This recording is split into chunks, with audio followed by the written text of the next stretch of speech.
I am pleased to welcome the President of the European Commission, Ursula von der Leyen, to the European Parliament for the annual State of the European Union address. Thank you, dear Ursula, for being with us today and for your engagement with this House.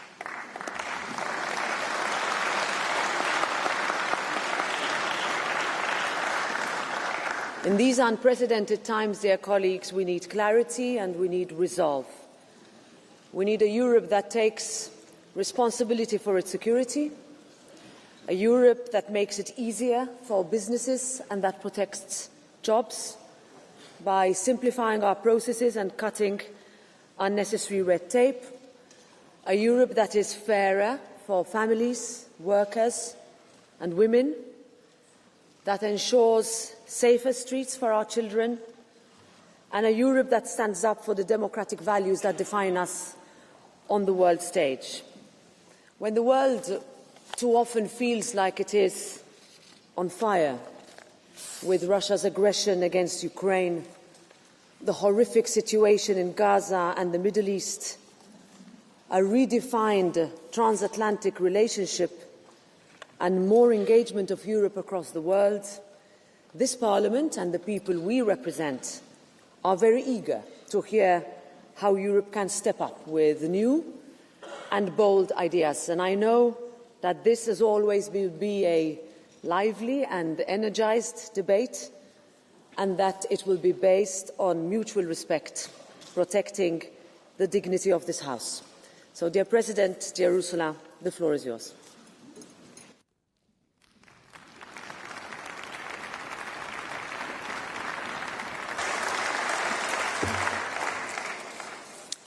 Thank you very much, President Metsola, Minister, honourable members. Europe is in a fight for a continent that is whole and at peace, for a free and independent Europe, a fight for our values and our democracies, a fight for our liberty and our ability to determine our... To je boj za svobodo in možnost, da sami odločamo o svoji usodi. In da ne bo pomote, to je boj za našo prihodnost. Dolgo sem premišljevala, ali naj govor o stanju v uniji začnem s tako ostrimi besedami. No, vse zadnje, Evropejci in Evropejke nismo vajeni tovrstnega izražanja. Naša unija je namreč v osnovi mirovni projekt, ampak resnica je pač takšna, da je današnji svet neprizanesljiv. In ne moremo spregledati težav, s katerimi se soočajo Evropejci vsak dan.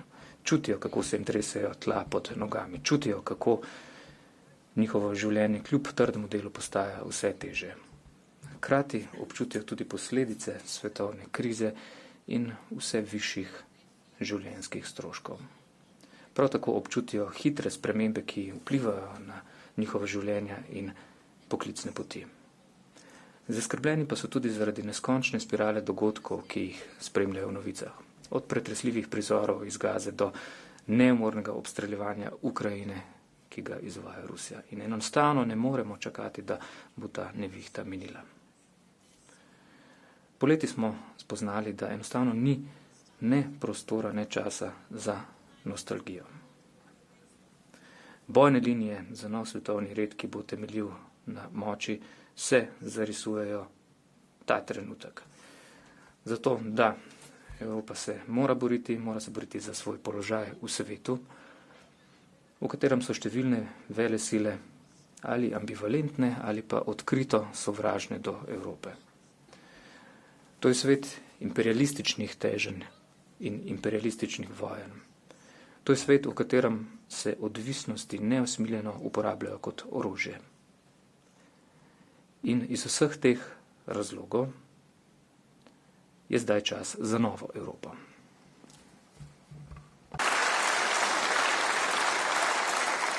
And honorable members, spoštovane poslanke in poslanci, to mora biti trenutek evropske neodvisnosti. Menim, da je to poslanstvo naše unije. Da smo zmožni poskrbeti za lastno obrambo in varnost, da prevzamemo nadzor nad tehnologijami in energijo, ki bo poganjala naše gospodarstva. Odločiti se moramo, v kakšni družbi in demokraciji si želimo živeti. Biti moramo odprti za svet ter sklepati partnerstva, tako z novimi kot starimi zavezniki. In na vse zadnje gre za to, da lahko svobodno odločamo o svoji lastni usodi. In vemo, da to zmoremo. Skupaj smo namreč pokazali, kaj je mogoče, ko imamo isti cilj, ki mu botrujeta enotnost in nujnost. Moram reči, da so mi že neštetokrat dejali, da Evropa ne zmore tega ali tistega v času pandemije, v času načrta za okrevanje, glede obrambe, podpore Ukrajini, energetske varnosti in lahko bi še naštevala. Vsakič je bila Evropa enotna in uspelo je. In tudi sedaj moramo storiti enako. Zato, spoštovani poslanci in poslanke, osrednje vprašanje za nas danes je enostavno. Ali je Evropa dovolj hrabra za ta boj? Ali smo dovolj enotni in ali se zavedamo nujnosti? Ali imamo politično voljo in politične spretnosti za doseganje kompromisov? Ali pa se bomo raje prepirali med seboj? Bomo pustili, da nas ohromi razdeljenost? Na to moramo odgovoriti vsi. Vse države članice, vsi poslanci in poslanke Evropskega parlamenta ter vse komisarke in komisarji, vsi mi. Zame je izbira jasna. Zato vas danes nagovarjam k enotnosti med državami članicami, enotnosti med institucijami Evropske unije, enotnosti med proevropskimi demokratičnimi silami v parlamentu.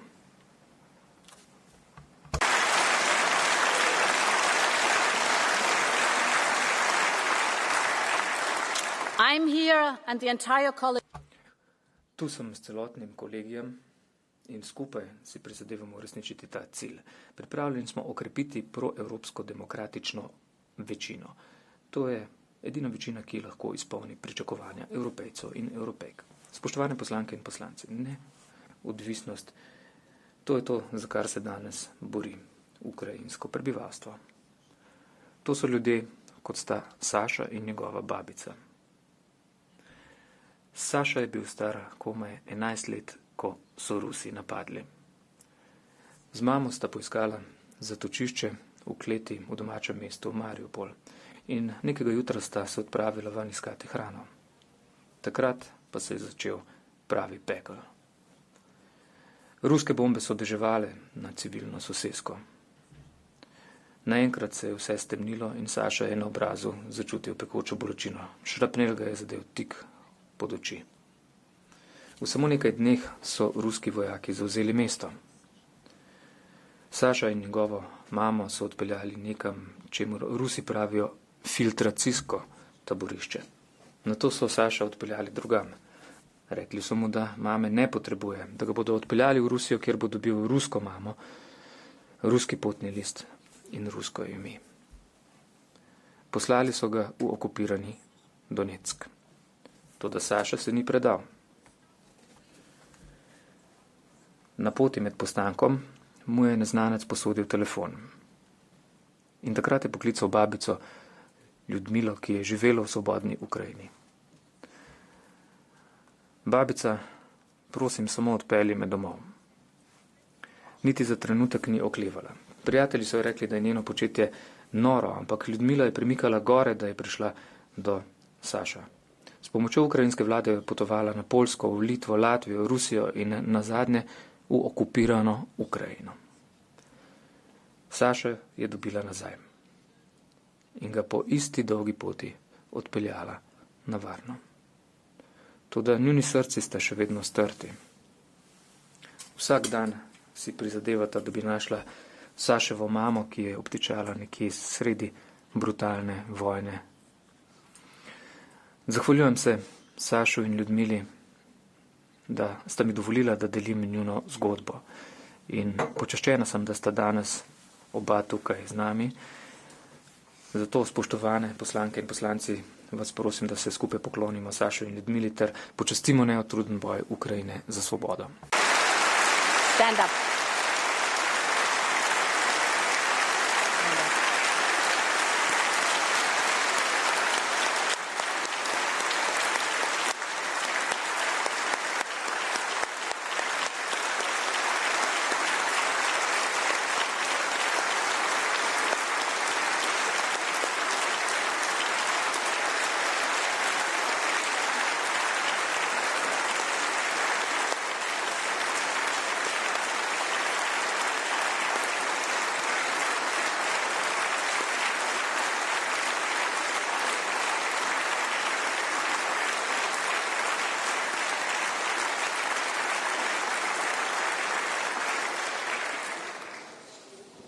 Sadly, Sasha's story is far from.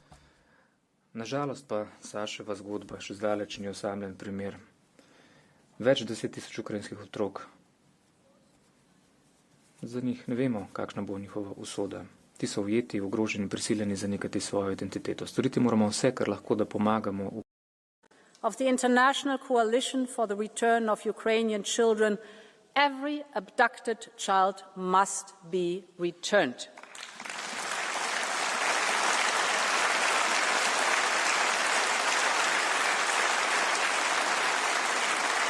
Honourable members, this war needs to end with a just and lasting peace for Ukraine.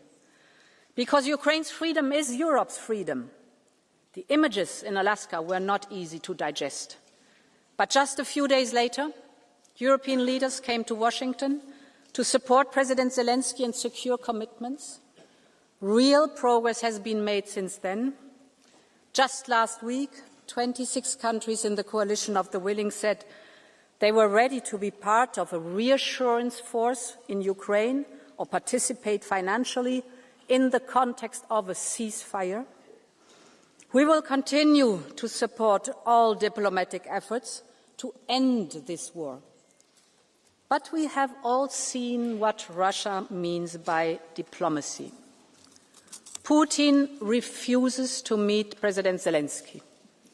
Last week, Russia launched the largest number of drones and ballistic missiles in a single attack. Yesterday, there was a missile attack on a village in Donetsk, targeting people waiting to pick up their pensions. More than 20 were killed. And just today, we have seen a reckless and unprecedented violation of Poland and Europe's airspace by more than 10 Russian Shahid drones. Europe stands in full solidarity with Poland.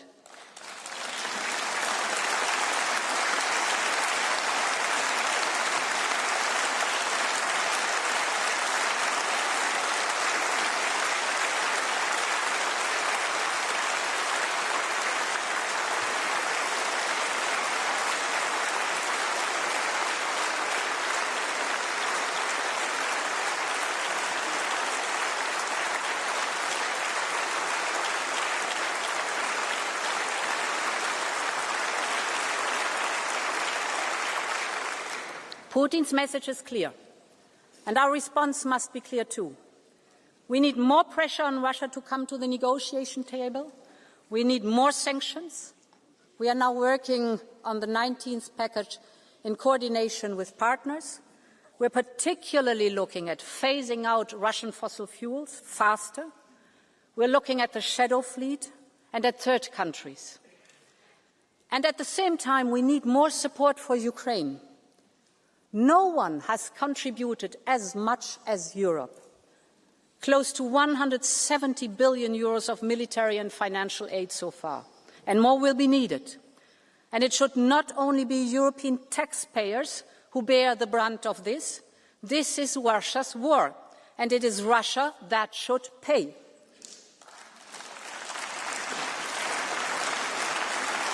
And this is why we need to work urgently on a new solution to finance Ukraine's war response and effort on the basis of the immobilized Russian assets.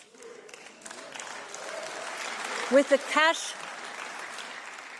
with the cash balances associated to these Russian assets, we can provide Ukraine with a reparations loan. The assets themselves will not be touched, and the risk will have to be carried collectively. Ukraine will only pay back the loan once Russia pays for the reparations. The money will help Ukrainians already today, but also be crucial in the mid and long term for Ukraine's safety.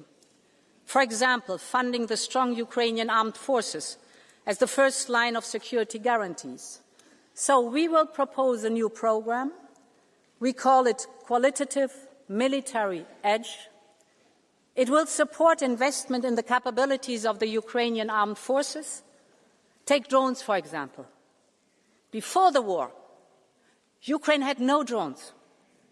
Today, Ukraine's use of drones, it is Ukraine's use of drones that is accounting for over 2/3 of Russian equipment losses. It is a reminder of the power of human ingenuity in our open societies. But we also know that Russia is catching up fast, supported by the Iranian Shahid drones. And it is seizing the advantage of industrial mass production. Saturday, in one single night, Russia sent 800 drones to Ukraine in one single night. So, ingenuity helped to open a door for Ukraine's defense, but raw industrial might, on the other side, may threaten to sweep it closed. So we can use our industrial strength to support Ukraine to counter this drone warfare. We can help transform Ukrainian ingenuity into battlefield advantage and into joint industrialization. And this is why I can also announce that Europe will front-load 6 billion euros from the ERA loan and enter into a drone alliance with Ukraine. Ukraine has the ingenuity. What it needs now is scale. And together we can provide it so that Ukraine keeps its edge and Europe strengthens its own.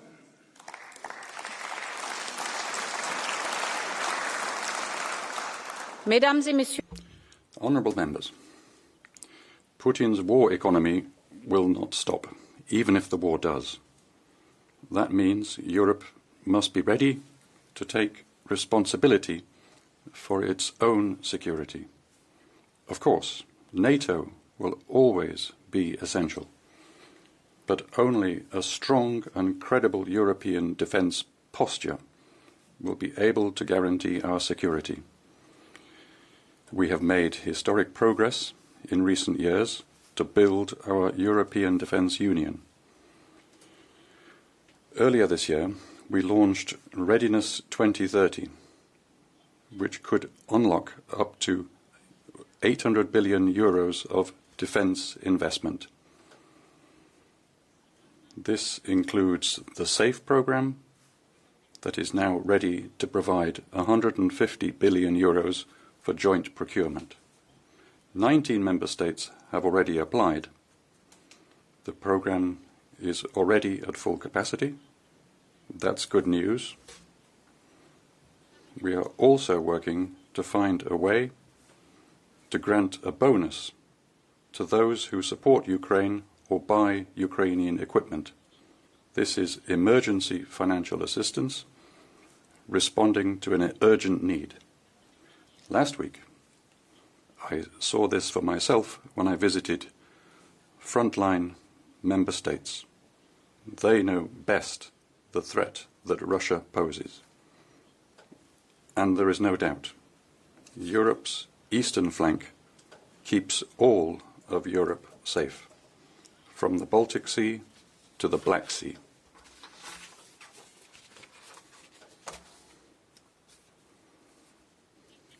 This is why we must invest in supporting it through an Eastern Flank Watch. This means giving Europe independent strategic capabilities. We must invest in real-time space surveillance so that no movement of forces goes unseen. We must heed the call of our Baltic friends and build a drone wall. This is not an abstract ambition. It is the bedrock of credible defence. A European capability developed together, deployed together and sustained together that can respond in real time. One that leaves no ambiguity as to our intentions. Europe will defend every inch of its territory. Ladies and gentlemen.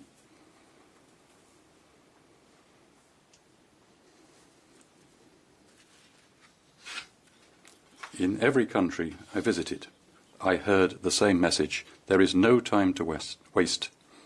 At the next European Council, we will therefore present a clear roadmap for getting new common defence projects off the ground, for setting clear goals for 2030, and for creating a European defence semester.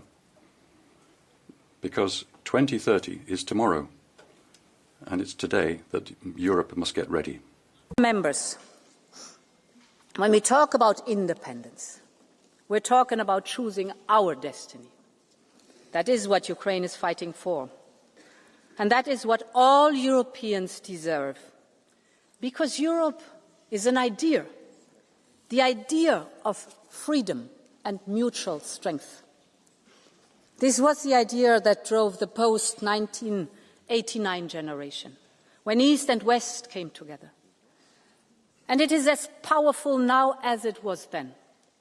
And this is why we are bringing future member states closer to our union, investing, supporting reforms, integrating into the single market. We must keep up the speed on this merits-based process, because only a united, I would even say a reunited Europe can be an independent Europe. A larger and stronger union is a security guarantee for all of us. And because for Ukraine, for Moldova and for the Western Balkans, their futures in our union, let's make the next reunification of Europe happen together.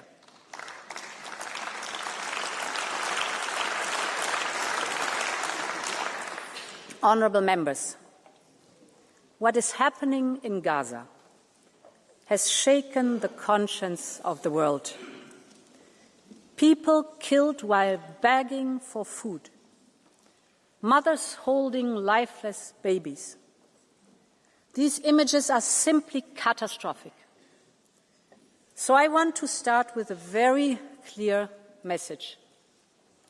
Man-made famine can never be a weapon of war.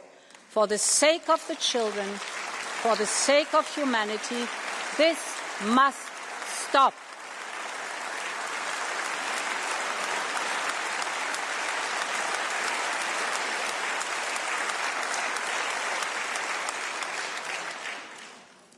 This is also part of a more systematic shift in the last month that is simply unacceptable. We have seen the financial suffocation of the Palestinian Authority, the plans for settlement project in the so-called E1 era, which would easily cut off the occupied West Bank from East Jerusalem, the actions and statements by the most extremist ministers of the Israeli government, which incite violence. All of this points to a clear attempt to undermine the two-state solution, to undermine the vision of a viable Palestinian state, and we must not let this happen.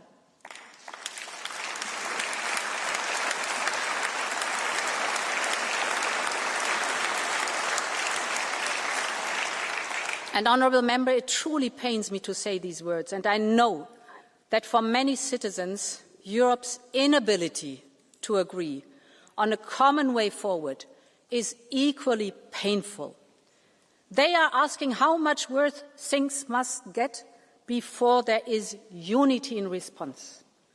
I understand, because what is happening in Gaza is unacceptable, and because Europe must lead the way, just as it has done before. Our financial support and humanitarian aid far outweigh that of any other partner. Our commitment to a viable Palestinian Authority is keeping the two-state solution alive, and we must urge others to urgently step up too, both in the region and beyond. But, of course, Europe needs to do more. Many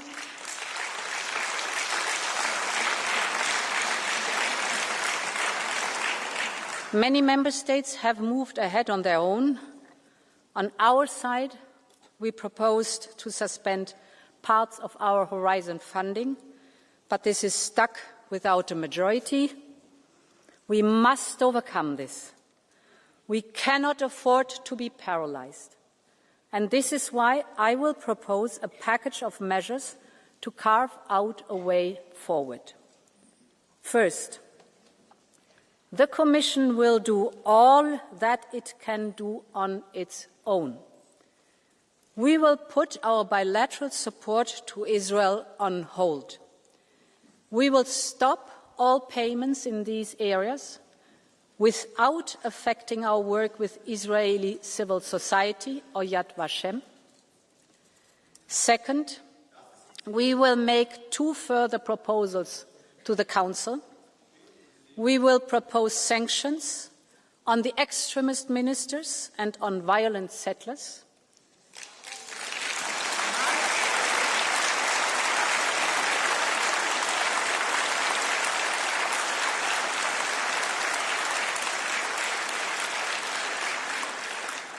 And we will also propose a partial suspension of the association agreement on trade-related matters.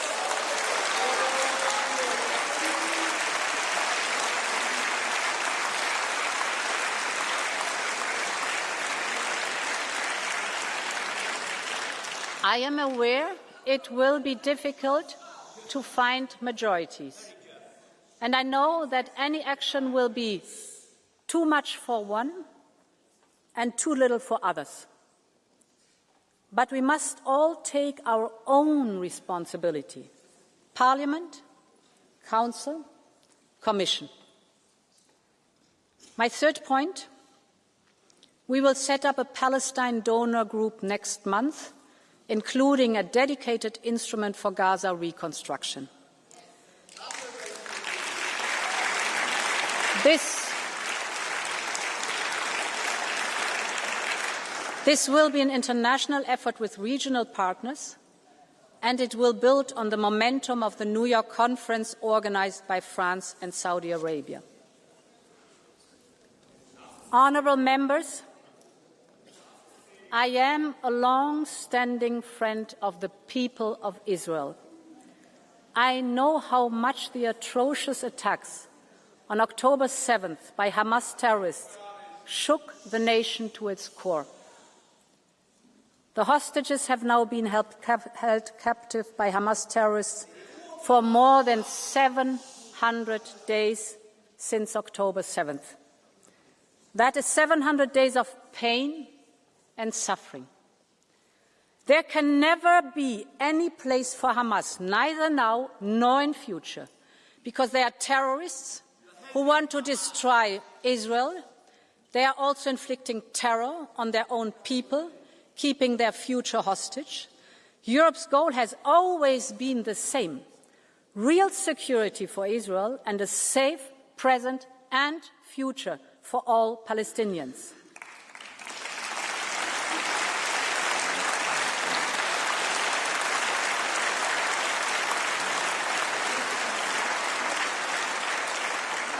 And that means that hostages must be released, that there should be unrestrained access to all humanitarian aid, and that there must be an immediate ceasefire.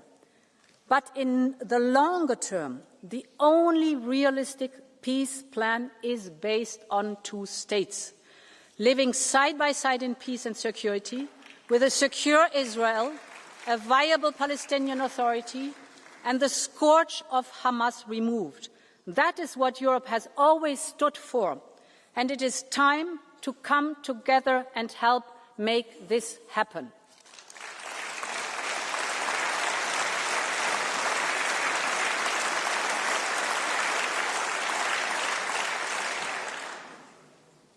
Honourable members, the transition is now hard. I want to speak about competitiveness. I know, but this is a State of the Union, and competitiveness is a central piece of our European Union.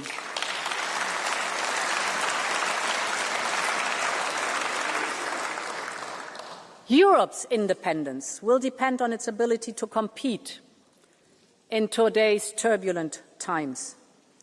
We have everything it takes to thrive here in Europe, from our single market to our social market economy. But we know the economic and geopolitical headwinds are strong, and I just talked about it.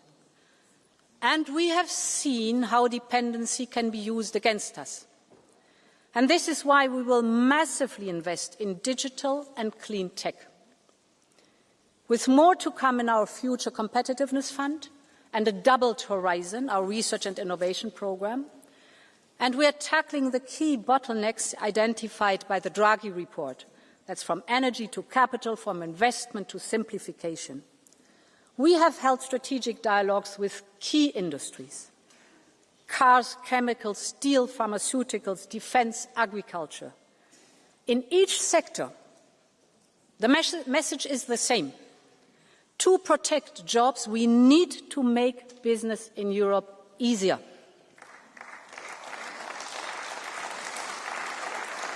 A digital euro, for example, will make it easier for companies and consumers alike. And the omnibuses we have put on the table so far will make a real difference. Less paperwork, less overlaps, less complex rules. Our proposal will cut 8 billion euros per year, 8 billion cut of bureaucratic costs for European companies. And further omnibuses are on their way, for example, on military mobility or on the digital. For innovative companies, we are preparing the so-called 28th regime and speeding up the work on the Savings and Investment Union. Because we have many high-potential startups in key technologies like quantum, AI and biotech, but as they grow, the limited availability of risk capital forces them to turn to foreign investors. And this is wealth and jobs going elsewhere. And it jeopardizes our tech sovereignty. This is why the Commission will partner with private investors on a multi-billion euro Scale-up Europe fund. It will help make major investments in young, fast-growing companies in critical tech areas, because we want the best of Europe to choose Europe. And, honourable members, our greatest asset is the single market. But we all know it remains unfinished. The IMF estimates that the internal barriers within the single market are equivalent to a 45% tariff on goods and even a 100% tariff on services.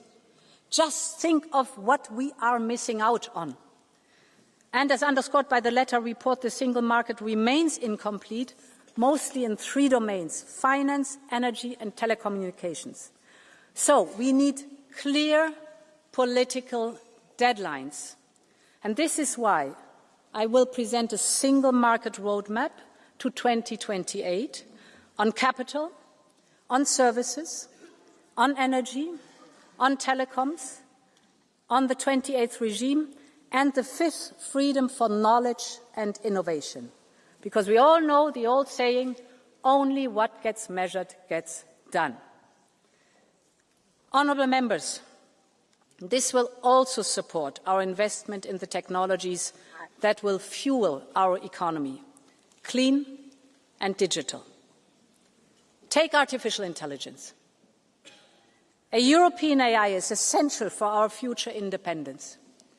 It will help power our industry and our societies, be it healthcare or be it defence, you name it. So, we will focus on the first key building blocks. That's from the Cloud and AI Development Act to the Quantum Sandbox. We are massively investing in the European AI gigafactories, because these gigafactories support our innovative startups so that these startups can train, develop and deploy their models, their next generation AI models in these gigafactories. And when we called on the private sector to join forces with us, the response was overwhelming. Later today, I will meet CEOs from some of the largest European tech companies. They will hand over their European AI and tech declaration, and this is their commitment to invest in Europe's tech sovereignty, and I'm absolutely grateful for that. This is the way it should go in the European Union. And we must also take the same approach on clean tech, from steel to batteries. Europe's clean tech sector must stay in Europe, and we have to take urgent action. With the Clean Industrial Deal, we have identified the main hurdles that slow down these sectors. So now we need to speed up with the implementation, because investors, of course, want to know that if they invest, there will be a demand for clean European products on the other hand. And this is why lead markets must be at the heart of our action, to spark a virtuous cycle where both supply and demand go up and prices go down. On the supply side, we will launch a battery booster package. This will put 1.8 billion euros up for equity to boost production in Europe. You know that batteries are key enablers of other clean tech, especially electric vehicles. So this goes to the heart of our economic independence. On the demand side, we must urgently drive demand for European industrial leadership in clean tech. And this is why we will introduce a Made in Europe criteria in public procurement.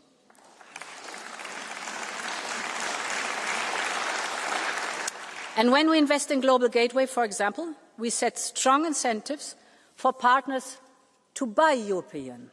I'm convinced the future of clean tech will continue to be made in Europe. But for that, we also need to make sure that our industry has the materials here in Europe. And the only answer here is creating a truly circular economy. So, we must move fast on the Circular Economy Act and move ahead in those sectors that are ready. And finally, we need to keep the speed. So the Commission will propose an Industrial Accelerator Act for the key strategic sectors and technologies.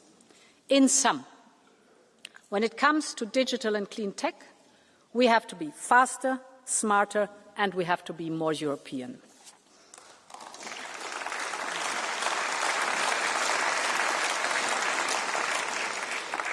Honourable members, already today, low-carbon sources account for over 70% of our electricity. We are global leaders in clean tech patents, better than the United States, racing with China. When it comes to venture capital for clean tech, we are catching up with the United States and way ahead of China. We're firmly on track to achieve our 2030 targets to cut emissions by at least 55%. This is the power of the European Green Deal, and we must stay the course on our climate and environmental goals. This is a must, honourable members.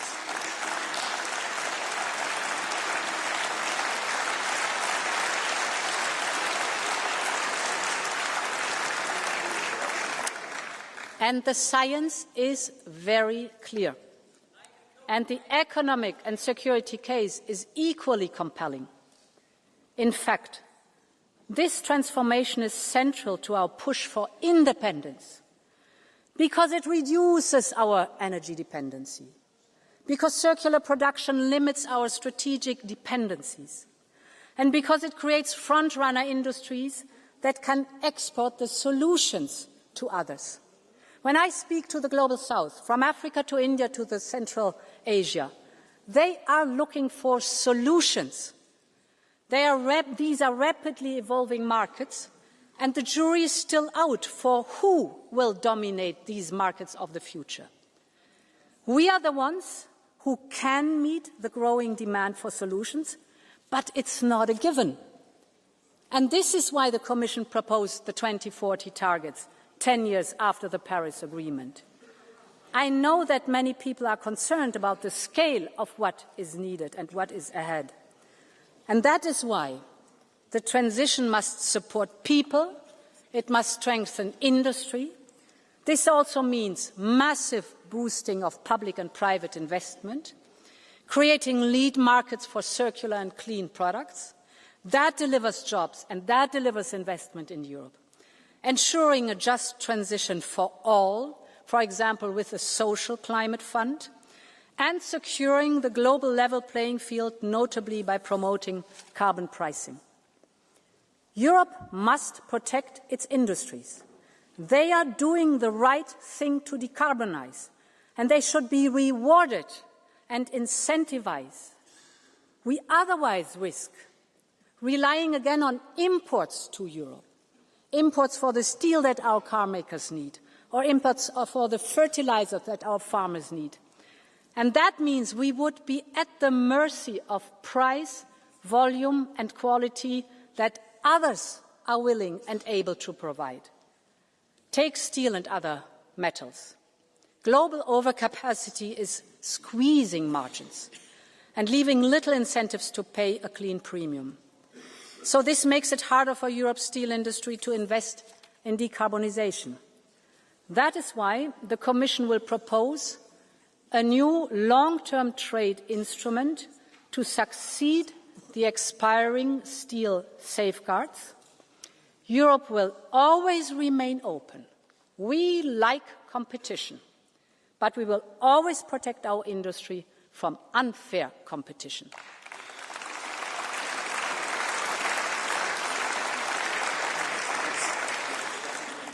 Honourable members, when we talk about competitiveness, we talk about jobs. We're talking about people and their livelihood. So the bottom line is that workers must be empowered if we are to have a competitive economy. And that is why we will propose a Quality Jobs Act to ensure that modern employment keeps pace with the modern economy.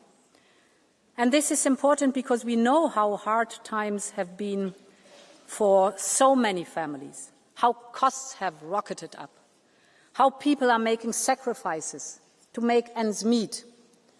This is a matter of basic social justice. This is why we urgently need an ambitious European anti-poverty strategy. We will lay out our plan to help eradicate poverty by 2050, backed by a strong child guarantee to shield our children from poverty.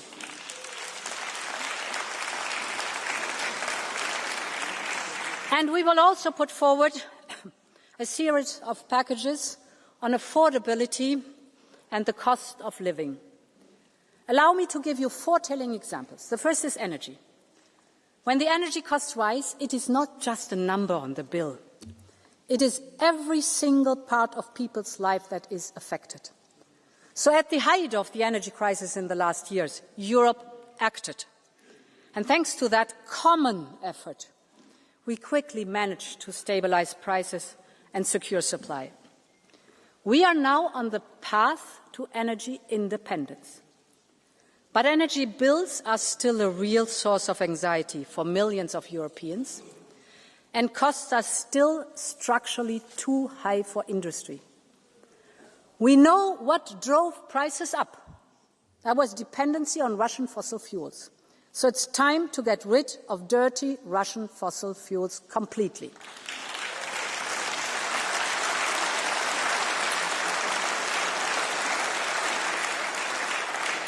And we know what brings prices down, and that is clean, homegrown energy. We need to generate more homegrown renewables with nuclear as a base load, but we also need to urgently modernize and invest in our infrastructure and our interconnectors. This is why we will propose a new grids package to strengthen our grid infrastructure and speed up permitting. And to go with that, I'm presenting today a new initiative called Energy Highways. We have identified 8 critical bottlenecks in our energy infrastructure that goes from the Øresund Strait to the Sicilian Canal. We will now work to remove these bottlenecks one by one. We will bring governments and utilities together to address all outstanding issues because Europeans need affordable energy right now. And honourable members, a home is not just 4 walls and a roof. It is safety. It is warmth. It's a place for family and friends. It is belonging. But for too many Europeans today, home has become a source of anxiety. It can mean debts and uncertainty. The numbers tell a painful truth. House prices are up by more than 20% since 2015. Building permits down by over 20% in 5 years. This is more than a housing crisis. This is a social crisis. It tears Europe's social fabric. It weakens our cohesion, and it also threatens our competitiveness. Nurses, teachers and firemen cannot afford to live where they serve. Students drop out because they cannot pay the rent. Young people delay starting families. This is why still this year, after receiving your input, we will present the first ever European affordable housing plan to make housing more affordable, more sustainable and of better quality. It will be a European effort anchored in local realities. We need a radical overhaul of the way we tackle this issue. We need to revise our state aid rules to enable housing support measures. We need to make it much easier to build new houses and student residences. And we will also propose a legal initiative on short-term rentals to tackle the remaining issues. So we need all of society, all lawmakers, all stakeholders to come together. And in this spirit, we will convene the first European Housing Summit to ensure it is at the top of our agenda. Honourable Member, housing is a dignity. It is about fairness. It is about Europe's future. 8 years ago, the European Pillar of Social Rights made housing a social right in Europe. So it's time to turn this promise now into reality. The third example I would like to highlight is cars. Cars are the pillar of our economy and industry. They are our European pride. Millions of jobs depend on it. Earlier this year, we gave the sector more flexibility to reach their 2025 targets. This is working. And with respect for technology neutrality, we are now preparing the 2035 review.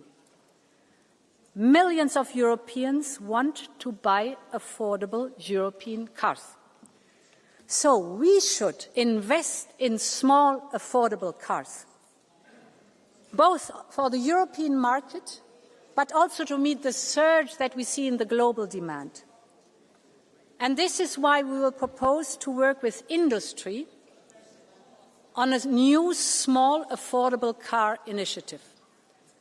I believe Europe should have its own e-car. E for environmental, clean, efficient and lightweight. E for economical, affordable for people. E for European, built here in Europe with European supply chains, because we cannot let China and others conquer this market. No matter what, we all know the future will be electric, and Europe will be a part of it. The future of cars and the cars of the future must be made here in Europe.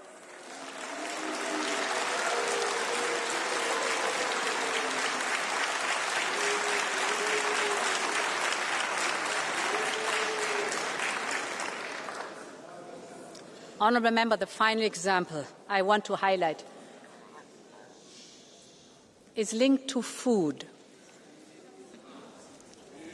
In Europe, we have access to high-quality food that our outstanding farmers and fishers produce at affordable prices.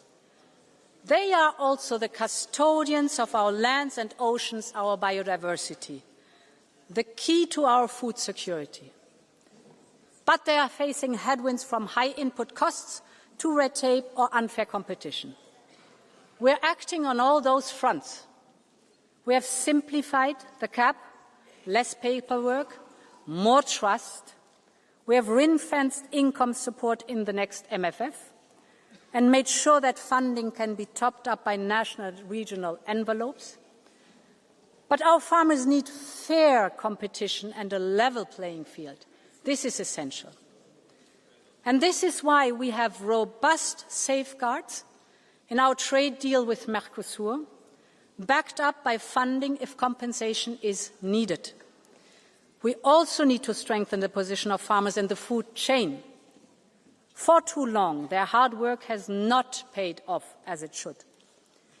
Farmers have a right to a fair price for their food and a fair profit for their families. We will therefore review the implementation of our unfair trading practices legislation and take action wherever it is needed. And I can announce today that we will boost our promotion budget to launch a new Buy European Food campaign, because we can proudly say that our European food is the best in the world.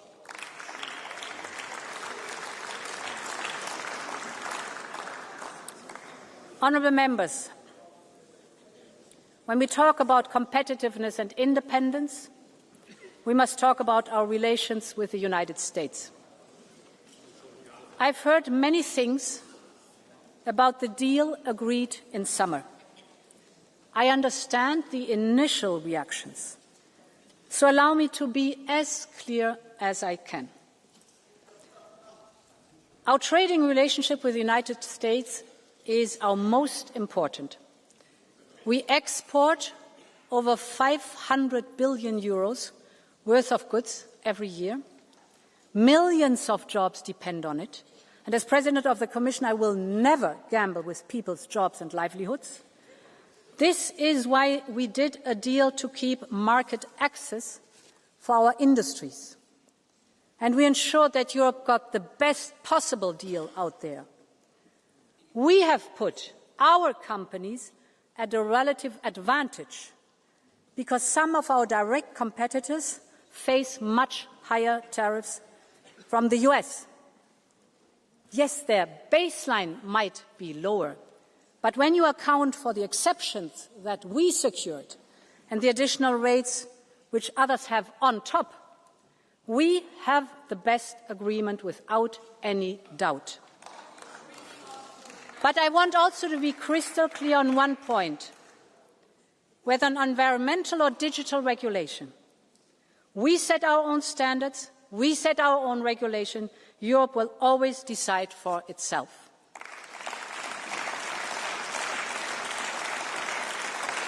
And honourable members, I do not believe in tariffs. Tariffs are taxes. But the deal provides crucial stability in our relations with the United States at a time of grave global insecurity. Think of the repercussions of a full-fledged trade war with the United States. Picture the chaos, and then put that image next to the one from China just last week. China flanked by the leaders from Russia and North Korea. Putin gloating about how Russia-China relations are at an unprecedented high.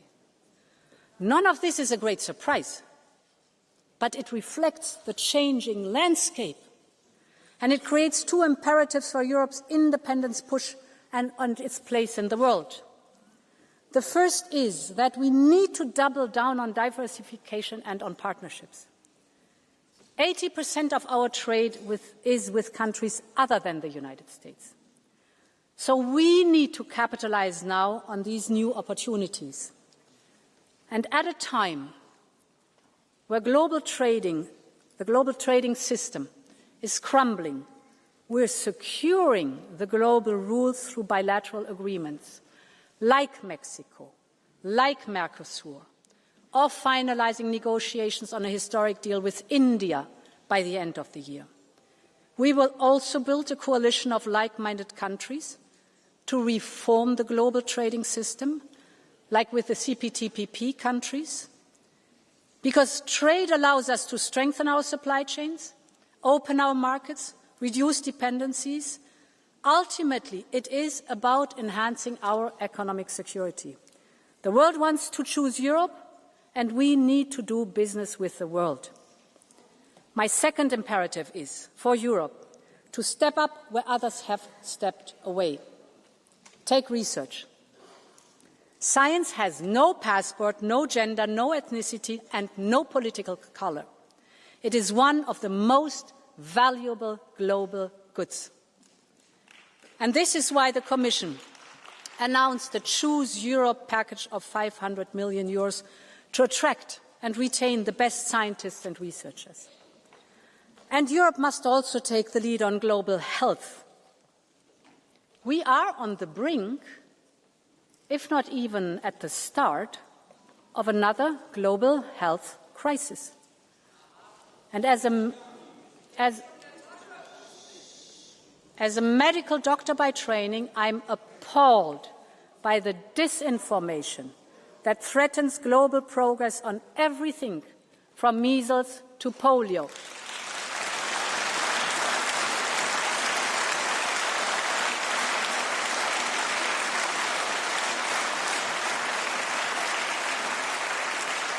And this is why today I can announce that the European Union will head a new global health resilience initiative, because the world is looking to Europe and Europe is ready to lead.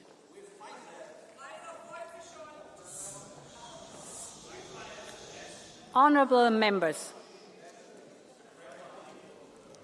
Europe's independence is about protecting our freedoms. And this is very important, because these freedoms, this shouting side of the House should listen very carefully.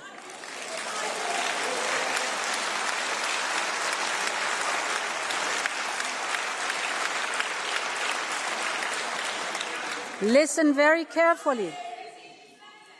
Can you please stop? Can you please stop? Please. Listen very carefully about the freedoms, the freedom to decide, the freedom to speak out, to move around the whole continent, the freedom to vote, to love, to pray, to live in a union of equality. Our democracy and the rule of law are the guarantors of those freedoms.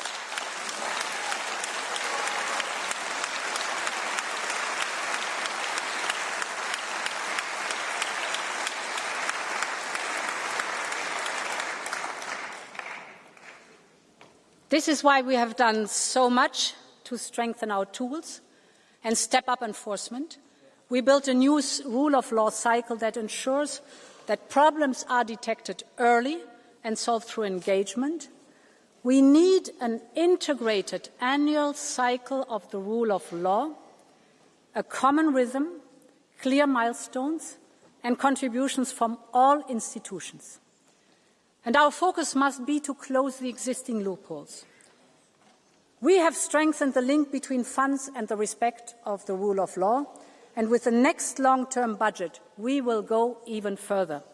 Respecting the rule of law is a must for European funds now and in future.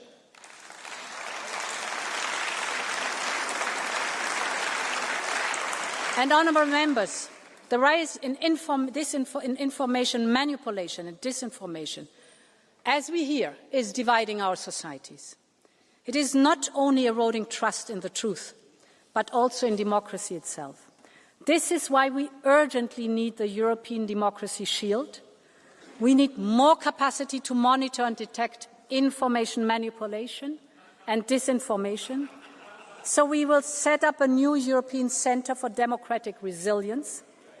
This will bring together the expertise and capacity of member states and neighbouring countries. You obviously are fearing this new centre.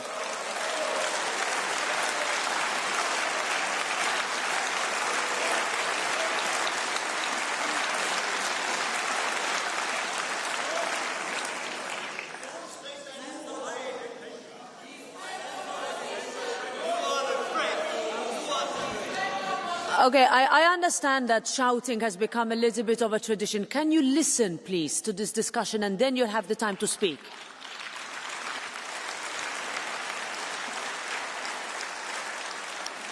In some communities across Europe, traditional media are struggling. In many rural areas, the days of going out for local paper is a nostalgic memory. This has created many news deserts where disinformation thrives, and this is so dangerous for our democracy. Because informed citizens who can trust what they read and hear are essential to keep those in power accountable. And when independent media is dismantled or neutralized, our ability to monitor corruption and preserve democracy is severely weakened. This is why the first step, listen careful, this is why the first step in an autocrat's playbook is always to capture independent media, because this enables backsliding and corruption to happen in the dark. So we need to do more to protect our media and our independent press. And this is why we will launch a new media resilience program. And this media resilience program will support independent journalism and media literacy, but we also need to invest to address some of the root causes of this threat. This is why in the next budget we have proposed to significantly boost funding for media. We also need to enable private equity. We will therefore use our tools to support independent and local media. A free press is the backbone of any democracy, and we will support Europe's press to remain free despite your shouting.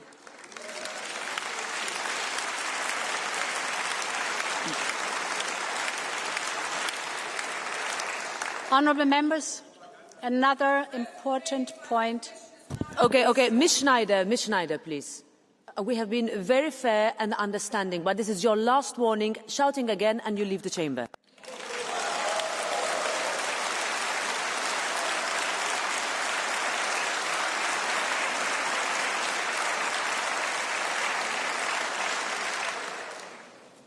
Let's have a look at social media.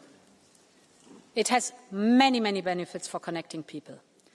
But I would like to raise one very specific topic. And this is the effects of giving our children unfettered access to social media. As a mother of 7 and a grandmother of 4, I feel the anxiety of parents. Sem mati 7 otrok, babica 4 otrok, tako da tudi sama občutim tesnobo staršev, ki si resnično prizadevajo po najboljših močeh, da bi bili njihovi otroci varni. Te starše skrbi, da ko njihovi otroci vzamejo v roke telefon in podrsajo po njem, postanejo izpostavljeni najrazličnejšim nevarnostim, spletnemu ustrahovanju, vsebinam za odrasle, spodbujanju samopoškodovanja, pa tudi algoritmom, ki prav prežijo na ranljivosti otrok z izrecnim namenom ustvarjanja odvisnosti. Prepogosto se mame in očetje počutijo nemočne, skoraj da brezupne, kot da se utapljajo v cunamiju, ki so ga povzročila velika tehnološka podjetja, ki so preplavila njihove domove. Trdno sem prepričana, da bi starši morali vzgajati otroke, ne pa algoritmi, zato je treba prisluhniti glasovom staršev. Zato vam danes tudi sporočam, da sem tu z namenom, da vam prisluhnem. Tako kot smo v mojih dneh kot družba otroke učili, da ne smejo kaditi, piti in gledati vsebin za odrasle, dokler ne dosežejo določene starosti. Mislim, da bi zdaj morali razmisliti o nečem podobnem tudi, kar zadeva družabne medije. Naši prijatelji v Avstraliji so prvi, ki uvajajo omejitve družbenih medijev. Pozorno spremljam izvajanje njihove politike. Namreč zanima me, katere od teh korakov bi lahko storili tudi v Evropi. Ustanovila bom panel strokovnjakov, ki mi bo do konca leta svetoval o najboljšem pristopu za Evropo. Te teme se bomo lotili previdno, prisluhnili bomo vsem. Pri vsem tem delu pa nas bo vodila potreba po tem, da opolnomočimo starše in da vzpostavimo varnejšo Evropo za naše otroke. Namreč, kar zadeva varnost otrok na spletu, Evropa verjame v starše in ne v dobiček.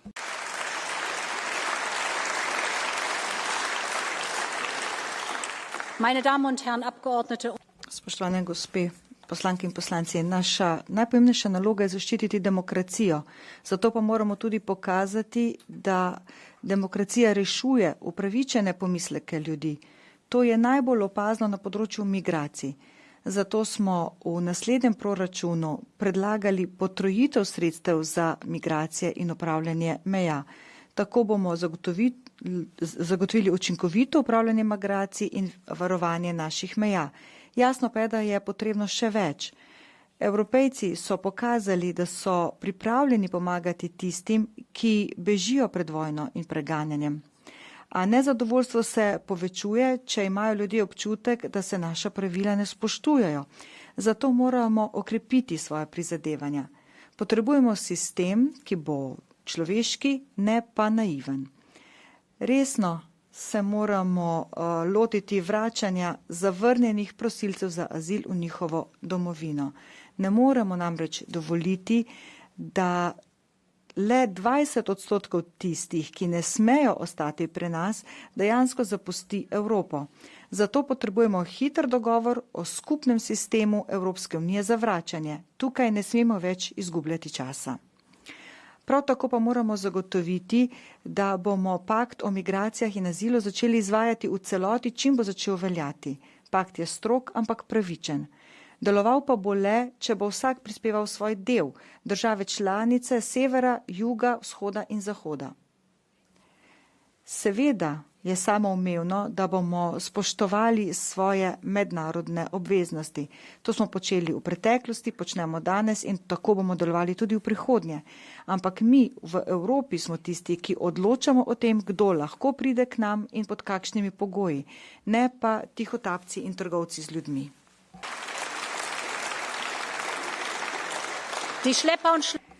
Tihotapci in trgovci služijo milijone s tem, da dajajo cinične, lažnive in usodne obljube. Zato moramo onemogočiti njihov poslovni model. Številke se nasplošno zmanjšujejo, ampak še vedno preveč ljudi poskuša nezakonito prečkati meje in preveč ljudi na tej poti umre, krivi pa so trgovci z ljudmi. Sodelovati moramo s platformami družbenih medijev, da bi odpravili načrtovanje in spletno oglaševanje dejavnosti tihotapcev. Tesneje moramo sodelovati z letalskimi prevozniki, zlasti na problematičnih letalskih progah, kot so poleti v Belorusiji. Le če bomo sledili denarju, bomo lahko odkrili kriminalne mreže, preprečili dostop do virov financiranja in potrebujemo tudi nov režim sankcij proti tihotapcem in trgovcem ljudi, tako da bomo zamrznili njihova sredstva, omejili njihovo gibanje, zmanjšali njihove dobičke. Tihotapljanje ljudi je grozljiv in nezakonit posel. Noben tihotapec ali trgovec z ljudmi ne sme ostati nekaznovan v Evropi.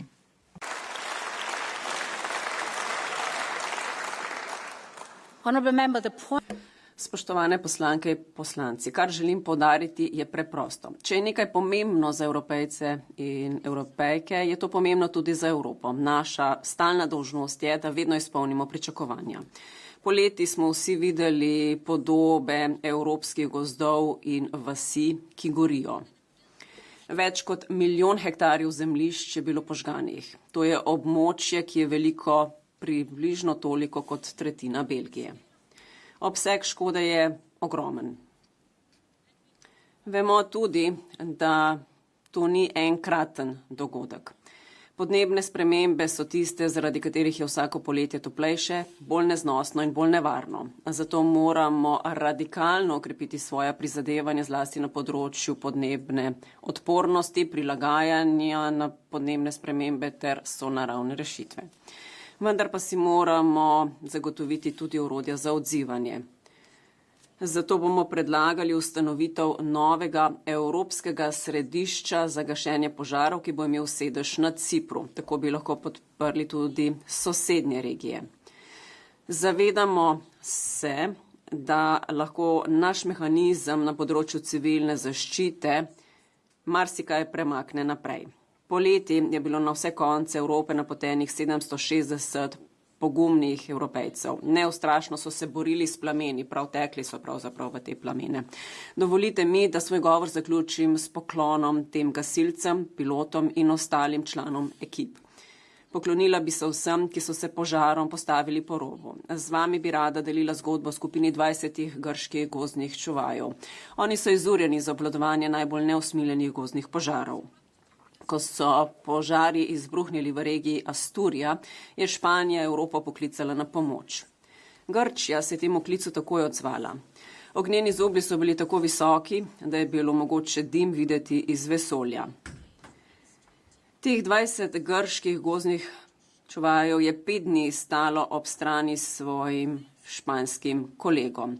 Ko so se plameni vse bolj približevali vasici Genestoso, so se po dnevi in po noči borili proti ognjenemu peklu. Na koncu so skupaj ukrotili požar, vas pa je bila rešena. Spoštovane poslanke in poslanci, v veliko čast mi je, da lahko danes med nami pozdravimo enega od teh junakov. Vodja grške ekipe, poveljnik Nikolaos Paisios. Spoštovani poveljnik, dragi Nikolaos, vaš pogum je navdih za vse nas.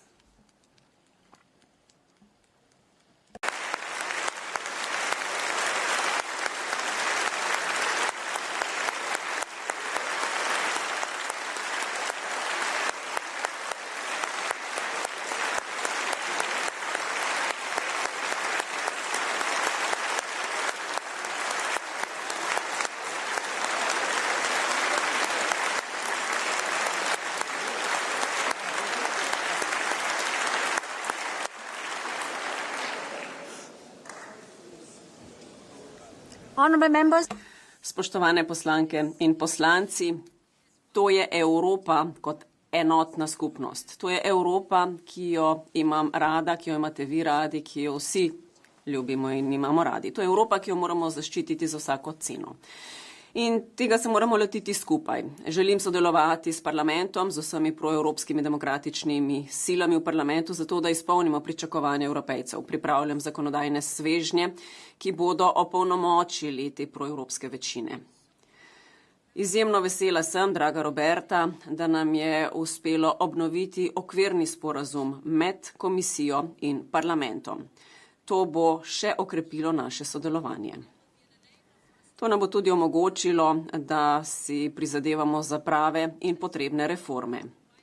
Podpiram namreč pravico Evropskega parlamenta do pobude. Menim tudi, da moramo na nekaterih področjih preiti na kvalificirano večino, naprimer na področju zunanje politike. Čas je, da se osvobodimo spon odločanja s soglasjem. Bistveno pri vsem pa je, da naša unija deluje hitreje in da uresniči pričakovanja. Tako lahko skupaj zmagamo v tem boju. S tem lahko uresničimo trenutek evropske neodvisnosti. Nikar ne pozabimo, da smo se vedno morali boriti za svoje svoboščine.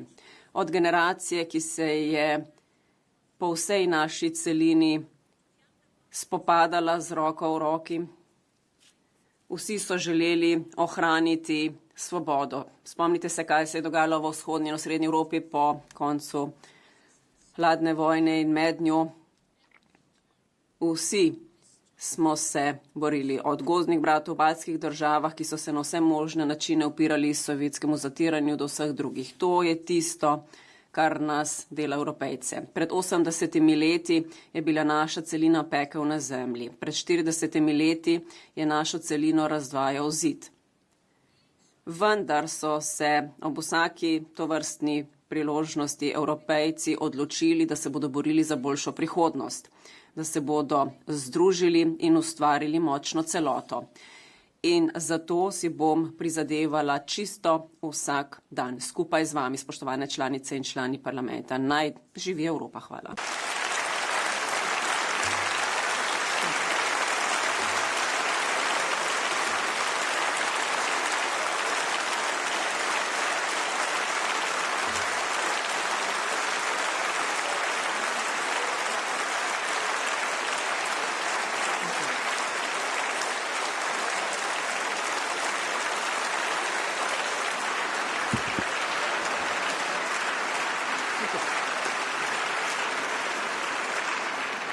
Thank you, President von.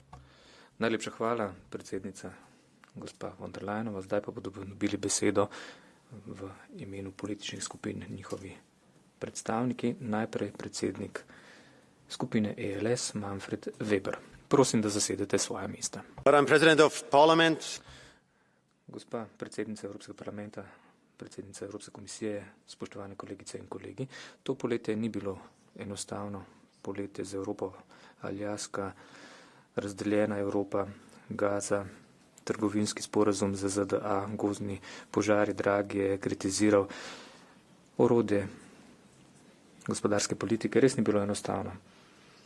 In zdaj je enostavno stati tukaj v plenarni dvorani in kritizirati morda predsednico Evropske komisije, predstavnike sveta in tako dalje. Ampak jaz ne bom počel tega. Mislim, da lahko zgradimo zaupanje le, če bomo zaupali vase. In moje prvo sporočilo je, da lahko ljudje štejejo na to, kar je obljubljala ELS tekom volilne kampanje. V Bukarešti smo glasovali za svoje projekte, za svoje prioritete, zmagali smo v volitvah in zdaj smo že prišli do dobrih rezultatov. Direktiva o vračanju, potem program SEFIU za obrambo, obramba v Grčiji in Poljski, ki ščitita zunanje meje. Za 80% smo omejili migracije. Veliko se je storilo v zadnjih mesecih, stvar še ni popolna, ampak začeli smo dobivati pozitivne rezultate, zahvaljujem se Evropske komisije za dobro opravljeno delo. Napadajo nas kot ELS z levice, z desnice. Desni pravijo, da smo preveč levi, levi, da smo preveč desni, ampak lahko povem, da bomo še naprej delali v smeri rezultatov in vsebine